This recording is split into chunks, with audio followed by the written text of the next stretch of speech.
ગત વિધાનસભાની ચૂંટણી વખતે સાબરકાંઠા જિલ્લાના ખેડાબ્રામમાં વિજયનગર વિધાનસભા બેઠકના કોંગ્રેસના ધારાસભ્ય અશ્વિન કોટવાલ ભાજપમાં જોડાવા હોવાની વાત વહેતી થતા રાજકીય ગરમાવો આવી ગયો હતો।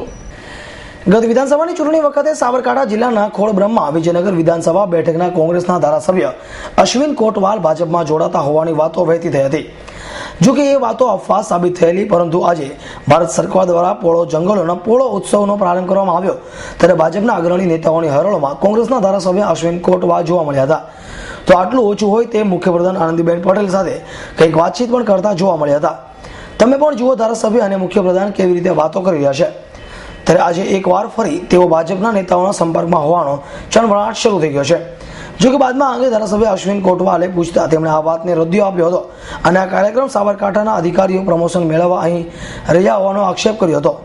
જોયું કે આજે ઉત્સવ થયો કોઈ કર્મચારીઓના પ્રમોશન લેવા માટે, સરકારના સારું દેખાવા માટે નહીં કે આદિવાસીઓને વિકાસ કરવા માટેનો આજે પ્રોગ્રામ હતો।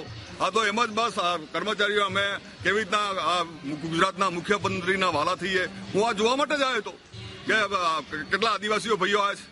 આજે ગુજરાતના મુખ્યમંત્રીએ એમ કીધું કે આ પોળોનો વિકાસ નથી, આ ગાટલોડિયાથી મહેમાનો આવવાના હતા મારા મત વિસ્તારમાં, એના માટે મેં પ્રોગ્રામ કર્યો હતો। હું એકલા બોલાવીને પ્રોગ્રામ કરવાનો હતો, પણ આજુબાજુના પણ બધા માણસો આવી ગયા છે, એટલે હવે એમના સાથે આપણે આજે આ પોળોનો ઉત્સવ આપણે કરીશું।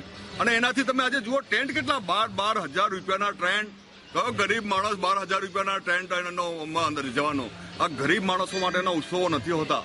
આ ગરીબ માણસો માટે ઉત્સવ નથી કે જે કરોડપતિ ધનવાન માણસો હોય, જેને અહીંયા મહેફિલ માણવાની હોય, જેને આનંદ મેળવવાનો હોય, જે લોકો અહીંયા લઈને આવવાના, બહારના માણસો કોઈને લઈને આવવાના હોય, એના માટે જ।